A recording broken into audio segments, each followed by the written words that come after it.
బాబు గారు నమస్తే. మీ పేరు? నమస్తే, నా పేరు వెంకటనారాయణ. ఇప్పుడు చంద్రబాబు నాయుడు గారు ముఖ్యమంత్రి అయిన తర్వాత పరిపాలన ఏ రకంగా ఉంది? ఒకటి సరి చేసుకుంటూ వస్తున్నాడు ఆయన. ఆయన పద్ధతి చాలా బాగుంది. ఎందుకంటే అదురుబాటు ఏం లేదు.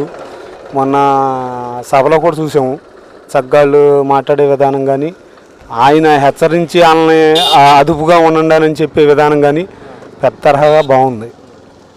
చంద్రబాబు నాయుడు గారు ముఖ్యమంత్రి అయ్యి డిప్యూటీ సీఎం పవన్ కళ్యాణ్ గారు అయిన తర్వాత కొన్ని రోజుల్లోనే ఆంధ్ర రాష్ట్రంలో అమరావతి నిర్మాణం కోసం 15,000 కోట్ల రూపాయలు తీసుకొచ్చారు. దీన్ని ఎలా చూడొచ్చు?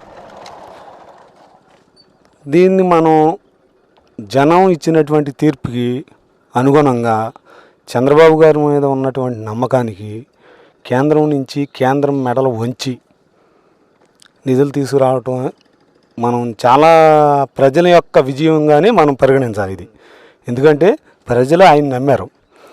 ఆయన ప్రజలు పెట్టిన నమ్మకాన్ని ఒమ్ము చేయకుండా స్టార్టింగ్లోనే 4,000 రూపాయలు పెన్షన్ ఏర్పాటు చేశారు. అంత క్రితం 3,000 రూపాయలు 3 నెలలకి ఇస్తానని ఇది కల్పించారు అన్న మాట ప్రకారం. తర్వాత వెంటనే నెల 40 రోజులే కదా అప్పుడు ఇదయ్యి కేంద్రం నుంచి 15,000 కోట్లు అమరావతికి, 12,000 చిల్లర కోట్లు పోలవరానికి. ఇప్పుడు పోలవరం కాలం మీద ఉన్నాం మనం.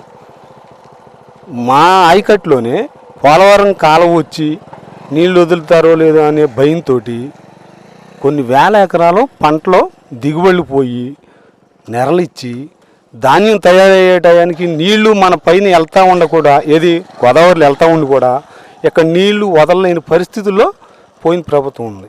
చాలా ఇబ్బందులు పడ్డాం. ఇవాళ చంద్రబాబు గారు వయసుకి పెద్దోడు అనే నమ్మకం పెట్టుకున్నందుకు పెద్ద తరహాగానే దాన్ని చేసుకొస్తున్నారు. ఇప్పుడు వరకు చాలా బాగుంది. ఇక నుంచి కూడా బాగుంటుందని అనుకుంటున్నాం. ఇదే ప్రకారంగా 16 మంది ఎంపీలతోటి 270-80 ఉన్న ఎంపీలు నరేంద్ర మోడీ గారు యొక్క నడవడిక మనకు తెలుసు. అటువంటి ఆయన్ని మెడలు ఉంచి ఇవాళ మన రాష్ట్రాన్ని బాగు చేయడానికి అమరావతి అనేది దేవతల రాజధాని, నిజంగానే దేవతల రాజధానిగా చేయడానికి తొలిమెట్టు అనుకుంటున్నాను నేను. అన్నగారు, ఇప్పుడు చంద్రబాబు నాయుడు గారు ఈ కొన్ని రోజుల్లో ఎంత మంచి పరిపాలన అందిస్తుంటే వైఎస్ జగన్మోహన్ రెడ్డి ఆంధ్ర రాష్ట్రంలో దౌర్జన్యాలు, శాంతి భద్రతలు కరువు అయిపోయినని చెప్పి మాట్లాడతా ఢిల్లీకి వెళ్ళి ధర్నాలు చేసుకుంటా, గేట్లు తన్నుకుంటా ఇష్టానుసారంగా మాట్లాడుతూ ఉన్నారు. రాష్ట్రంలో రాష్ట్రపతి పాలన తీసుకొస్తానని చెప్పి మాట్లాడతారు. ఇది ఎంతవరకు నిజం అంటారు? రాష్ట్రపతి పాలన పోయిన 5 సంవత్సరాల్లో తీసుకురాలేదే కాదండి. రైతుకి ఏం చేశాడు పోయిన 5 సంవత్సరాల్లో? ఉద్యోగస్తుడికి ఏం చేశాడు? సామాన్య వ్యక్తికి ఏం చేశాడు? ప్రతిదానికి బటన్ నొక్కాను ఏం ఉద్ధరించాడు? అంత ఉద్ధరిస్తే ఈ జనాలందరూ నేను నీకు మంచి చేస్తేనే ఓటేయండి అన్నాడు. మంచి చేయలేదు, ఓటేయలా, పోయాడు. ఈ కర్మ ఏంటి? ఏదన్నా ఉంటే ఇంట్లోనే దెబ్బలాడాలి అంతే తప్ప పొరుగురు ఇంటికి వెళ్ళి దెబ్బలాడితే ఏం చేస్తారు వాళ్ళు? చీపమ్మన్నారు. ఢిల్లీలో అట్టకి చీపమ్మన్నారు. మొన్న ఆయన ఎవరో మధుసూదన్ గారు అంట పాప పోలీసు మీద అరుస్తున్నాడు. ఏంటండి అది? వాళ్ళు రక్షక భటులు, మన అదే రక్షక భటులు లేకపోతే ఇతని పరిస్థితి ఏంటి? పరదాలు కట్టుకుని వెళ్ళాడే. రక్షక భటులని 100 మందిని పెట్టుకుని పరదాలు కట్టుకుని వెళ్ళాడు పోయిన 5 సంవత్సరాల్లో. ఇవాళ నీకు సపోర్ట్గా ఉండేటటువంటి ఇవాళ వ్యతిరేక అపోజిషన్ కూడా లేకుండా పోయావు కదా, నిన్ను కాస్త కాపాడేది వాళ్ళే. ఇప్పుడు అది కూడా ఆన్లైన్ కసురుకుంటే రేపు పొద్దున నీ పరిస్థితి ఏంటి? కాస్త ఇవాళకైనా సరే బుద్ధి తెచ్చుకుని మంచి నడవడిక నేర్చుకోండి. మంచి నడక, మంచి మనుషులతోనే పరిపాలన సుపరిపాలన వస్తుంది. దుర్మార్గంగా పోయిన 5 సంవత్సరాలు చూసాం కదా, వాళ్ళు తిట్టుకోవటం, ఎదరోళ్ళని దూషించడం, వీటితో తప్ప ఒక మంచి కార్యక్రమానికి కానీ, ఒక రాజధాని కట్టడానికి కానీ, లేకపోతే ఒక రైతాంగానికి సేవ చేసేదానికి కానీ ఒక్క మాట మాట్లాడిన పాపం లేదు. వాళ్ళ బూతులే ఏంటో అసలు సభ అంటేనే దరిద్రమైన సభ. చిచ్చి ఇది చూడటం తప్పు, ఏదో లేబర్తనంగా ఉంది, లేకపోతే దుర్మార్గంగా ఉంది, ఒకరినొకరిని తిట్టుకుంటాం. అసలు చూస్తేనే చిన్నతరాల పైకి వచ్చేవాళ్ళు అది చూసుకుంటే నేర్చుకుంటే అస్తవ్యస్తమైపోయింది. ఇవాళ నాకు తెలిసి నేను మొన్న 2 రోజులు మాత్రమే చూశాను, 2-5 నిమిషాలు చూశాను. చాలా బాగా మాట్లాడారు. దానికి సభాపతి గారు కూడా చాలా బాగా ఇది చేస్తున్నారు. అలాగే మన ముఖ్యమంత్రిగా మనం అందరం నమ్మకం పెట్టినందుకు చంద్రబాబు గారు కూడా ఎమ్మెల్యేలను కానీ మంత్రులను కానీ హెచ్చరిస్తున్నాడు. హెచ్చరించి మీరు ఎవరు కూడా కక్షపూరితంగా కానీ ఎదుట పార్టీ వాళ్ళు అనే ఈర్షి కానీ మనకొద్దు. పార్టీ వేరు, వ్యక్తిగతం వేరు, పరిపాలన వేరు, సుపరిపాలన వేరు అని చెప్పి చక్కగా చెప్తున్నాడు ఆయన. బాగుంది ఆయన మాట విధానం, అది చూసాము. ఇంకా బాగా రాబోయే రోజుల్లో ఈ రాష్ట్రాన్ని మన ఇండియాలో గట్టిగా నిలబెడతాడని మేము ఆశపడుతున్నాం. ముందు మేము ఆశపడేది ఏంటంటే, రాజధాని ఉంటే ఉద్యోగాలు ఎన్నో కొన్ని వస్తాయి. మా పిల్లలు చదువుకుంటున్నారు, రేపు పొద్దున ఉద్యోగం ఎక్కడ చేయాలి? నిజంగా నాకు ఉద్యోగాలు లేక చాలా ఇబ్బంది పడ్డారు. అస్సలు చాలా దారుణంగా ఉంది. వాళ్ళల్లో చదువుకున్న వాళ్ళు ఎక్కడికి వెళ్ళాలి? వెళ్తే హైదరాబాద్ వెళ్ళాలి, బెంగళూరు వెళ్ళాలి, పొరుగు రాష్ట్రాలు.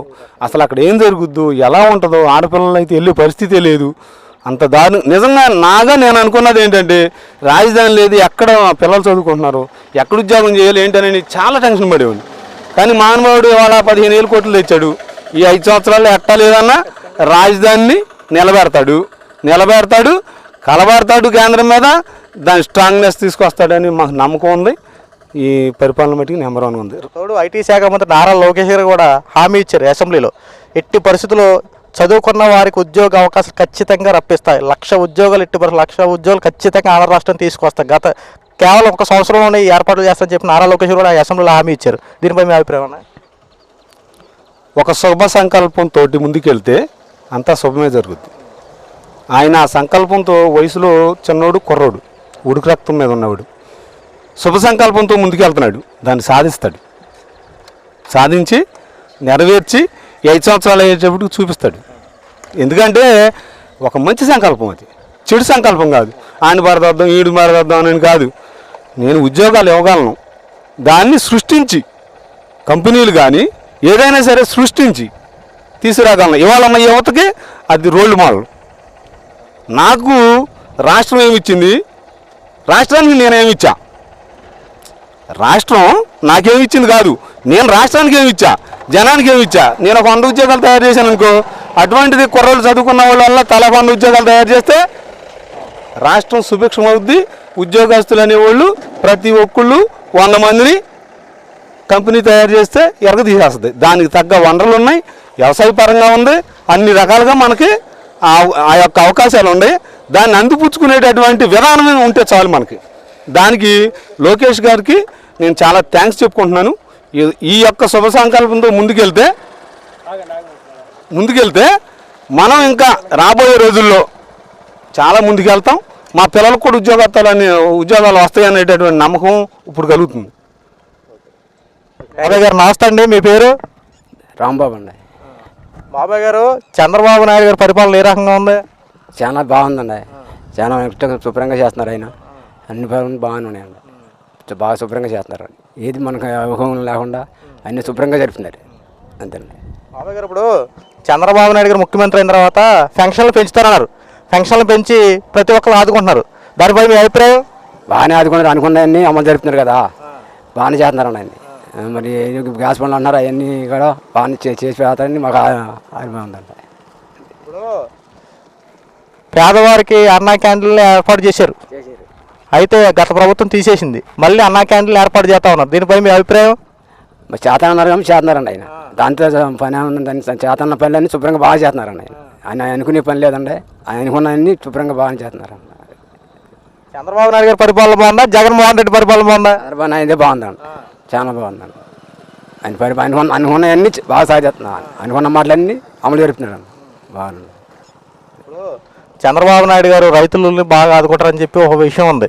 రైతులను ఆదుకుంటారు చంద్రబాబు నాయుడు గారు? ఆదుకుంటాడండి, ప్రతిదా మాటగా ఆదుకుంటాడు ఆయన. అన్న మాట అమలు జరుపుతాడండి ఆయన. అదేండి దాని గురించి మేము బాగలేదండి. అన్న మాటలన్నీ శుభ్రంగా అమలు జరుపుతాడు. ఇప్పుడు చంద్రబాబు నాయుడు గారు ప్రతి ఒక్కరికి నేను అండగా ఉంటానని చెప్పి అధికారులకు వచ్చారు, అండగా ఉంటున్నారా? ఉంటున్నారండి, ప్రతి పని అన్న పనులన్నీ చేస్తున్నాడు అండి, బాగానే చేస్తున్నాడు. అది ఆగస్టు 15 నాటికి అన్నా క్యాంటీన్లు ఏర్పాటు చేస్తారని చెప్పి అన్నారు. 100 అన్నా క్యాంటీన్లు ఏర్పాటు చేస్తున్నారు. దానిపై మీ అభిప్రాయం బాబు గారు? చేస్తున్నారు కాబట్టి చేస్తున్నారు కదా, అమలు చేస్తున్నారు కండి, చేసారుగా చేస్తున్నారు. అన్న పనులన్నీ చేస్తున్నారు కదా, దాని గురించి ఆయన పని లేదండి. అన్న పనులన్నీ నిఖరంగా చక్క బాగా